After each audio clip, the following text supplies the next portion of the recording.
Monsoon में भारत के अधिकतर जंगल सफारी के लिए बंद हो जाते हैं, लेकिन जंगल में इसी समय कुछ अलग देखने को भी मिलता है।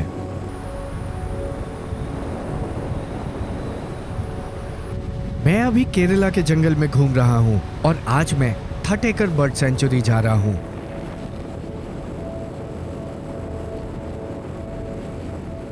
कल रात मैंने थाटेकर बर्ड सेंचुरी से लगे जंगल के एक भाग में सिलेंडर लॉरिस नाम के जीव को पहली बार देखा था, लेकिन बार बार होते बारिश के चलते मुझे कल कोई भी सांप देखने को नहीं मिला था। अब आज मुझे फिर से सांपों को ढूंढने थाटेकर बर्ड सेंचुरी के अंदर जाना है।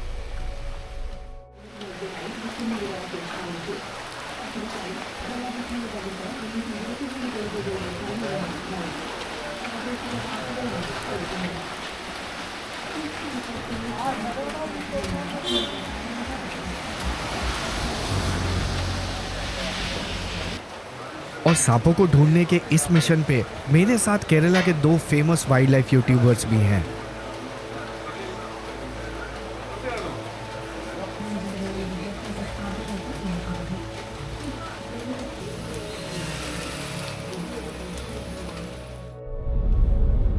अब आज फिर सुबह से ही बारिश होने लगी है, जो हमारे लिए परेशानी पैदा कर सकती है। सांपों को ढूंढने का आज मेरे पास ये अंतिम अवसर है। पिछले साल पेरियार के जंगल में ही मेरे कैमरा ने काम करना बंद कर दिया था, जब मैं ऐसे ही बारिश में फिल्म कर रहा था, लेकिन इस बार मुझे अधिक सतर्क रहना है।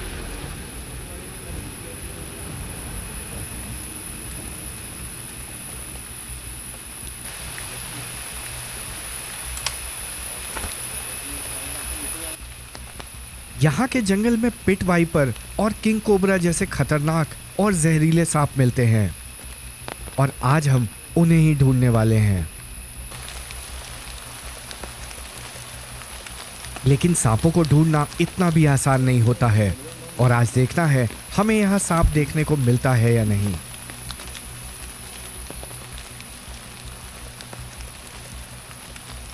सांपों को ढूंढने में सबसे बड़ी समस्या ये है कि वो थोड़ी सी भी आहट होने पे छुप जाते हैं या भाग जाते हैं, और हमें जितना हो सके धीमे पांव बिना किसी आहट के उन्हें ढूंढना है।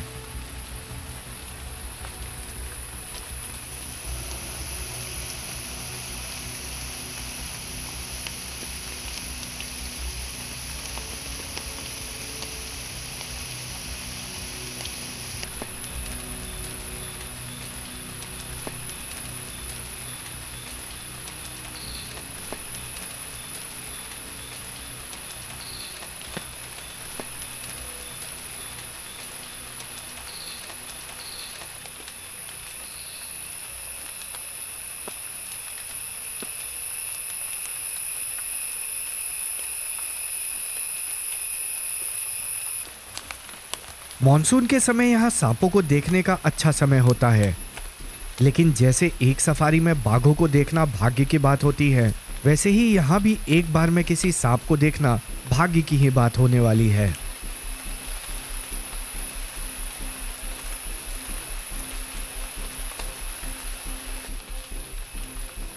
और जैसे सफारी में एक गाइड का होना आवश्यक होता है, वैसे ही सांपों को ढूंढने के लिए एक एक्सपर्ट गाइड का होना भी बहुत आवश्यक है।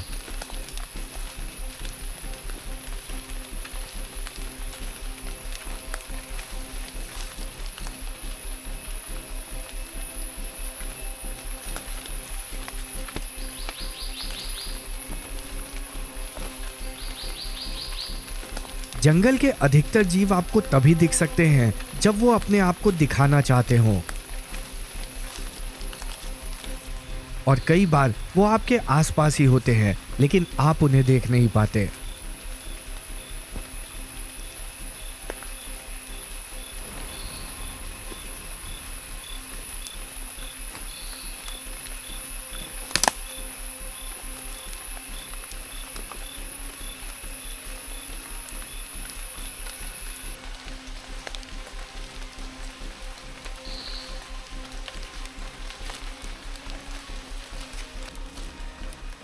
Leech attack started. और ऐसे जंगल में केवल सांपों से खतरा नहीं है, यहाँ लीच धरती से लेके पेड़ों के ऊपर से भी आप पे हमला करते हैं। He's strong. Oh, we don't have like that spray, and we don't have that tobacco powder also. So.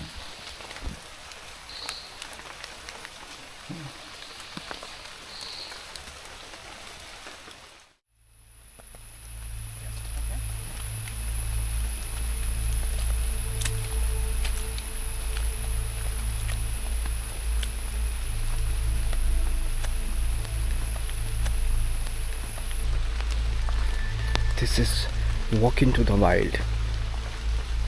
इस जंगल में केवल सांप ही नहीं बल्कि 300 से भी अधिक प्रकार के पक्षी पाए जाते हैं, लेकिन बारिश में उन्हें देखने का समय अच्छा नहीं होता है।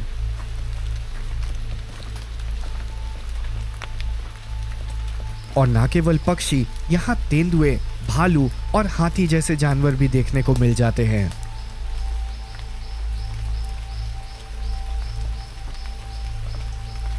बारिश में सांपों की गतिविधि अधिक बढ़ जाती है, जिसके कई कारण होते हैं। बारिश के दिनों में मेंढक, छिपकली और चूहों की तादाद बहुत बढ़ जाती है, जिसके चलते यहाँ पाए जाने वाले पिट वाइपर सांप उनका शिकार करने के लिए अधिक निकलते हैं। शिकार के बढ़ जाने के अलावा सांपों के बिल में पानी भर जाने पे भी वो बाहर आ जाते हैं।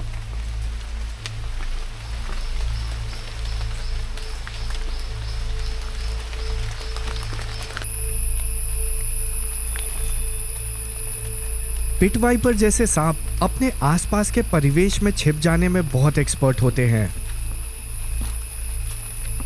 और मनुष्यों के उनके पास जाने पे भागने की बजाय वो एक ही स्थान पे बिना हिले डुले एकदम शांत बैठ जाते हैं। और ऐसे में पेड़ों की टहनी और जड़ों को बहुत ध्यान से देखना होता है।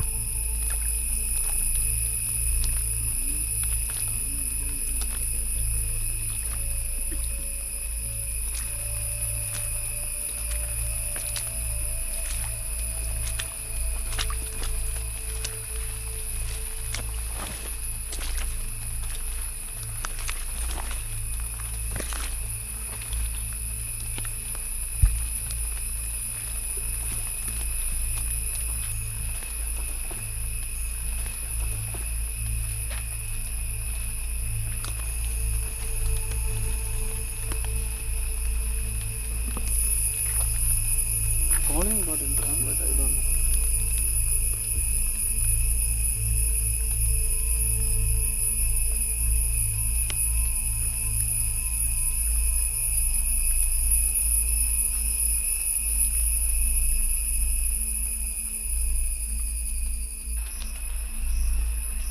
बहुत देर इधर उधर ढूंढने पे भी हमें अभी तक कोई सांप देखने को नहीं मिला है और बारिश के चलते अभी पक्षियों की गतिविधि भी ना के बराबर हो गई है।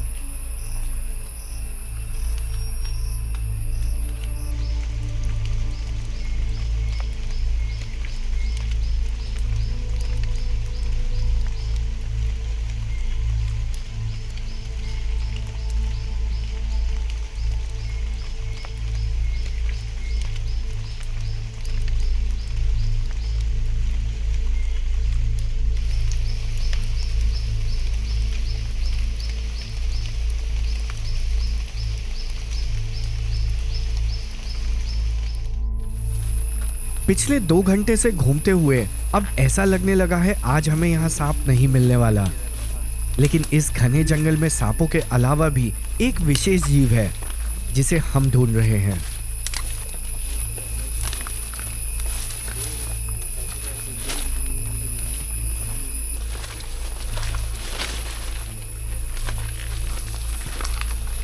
और ऐसा लगता है हमारे गाइड को वो मिल गया है।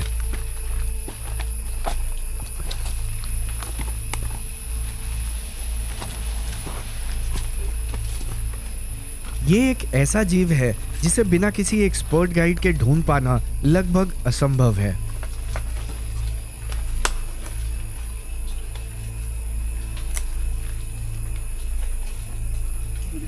Hmm.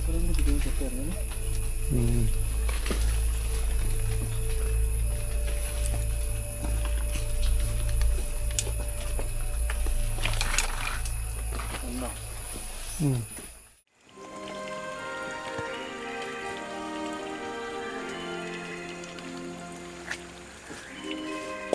इस विचित्र से दिखने वाले पक्षी का नाम फ्रॉग माउथ है, यानी मेंढक जैसे मुंह वाला।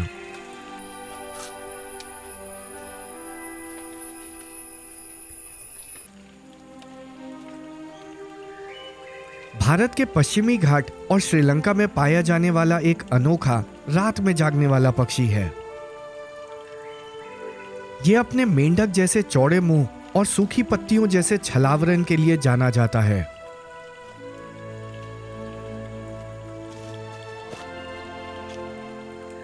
इनका शरीर भूरे, मटमैले और कत्थई रंग का होता है, जो इन्हें पेड़ के छाल या सूखी पत्तियों के बीच पूरी तरह छिपा देता है। इनका नाम फ्रॉग माउथ इसलिए पड़ा है क्योंकि इनका चोंच बहुत चौड़ा और चपटा होता है, जो उड़ते हुए कीड़ों को आसानी से निगल लेता है।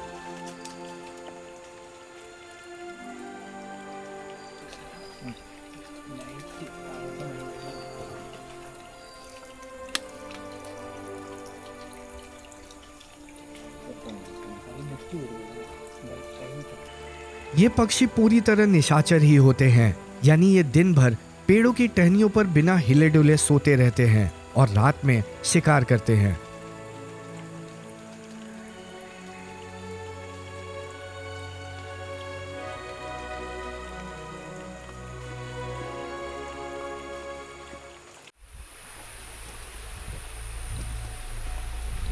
और थोड़ी देर तक उस पक्षी को देखने के बाद अब हमारे यहां से बाहर जाने का समय हो रहा है।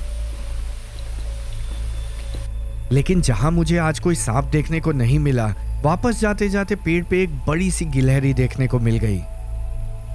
ये है इंडियन जाइंट स्क्विरल, यानी भारत में पाई जाने वाली एक विशाल गिलहरी। इनकी पूंछ इनके शरीर से भी लंबी होती है और एक वयस्क गिलहरी की लंबाई लगभग 3 फीट तक हो सकती है, जिसमें 2 फीट केवल इनकी पूंछ होती है।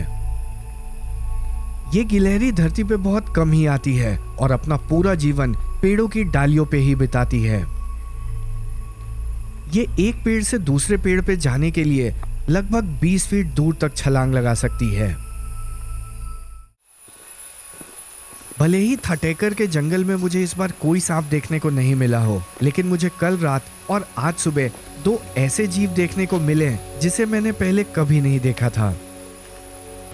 सांपों के अलावा मुझे इस बार अभी तक केरला के जंगल में एक भी हाथी देखने को नहीं मिले हैं। और अब मैं हाथियों को ढूंढने केरला के कुछ सबसे सुंदर स्थानों पे जाने वाला हूँ। अगर आपको मेरे केरला के इस मॉनसून ट्रिप की वीडियोस अच्छी लगी हो तो मुझे कमेंट करके बताइए और मेरे चैनल को सब्सक्राइब करके मुझे सपोर्ट करते रहिए। जल्दी मिलते हैं केरला के किसी और जंगल में।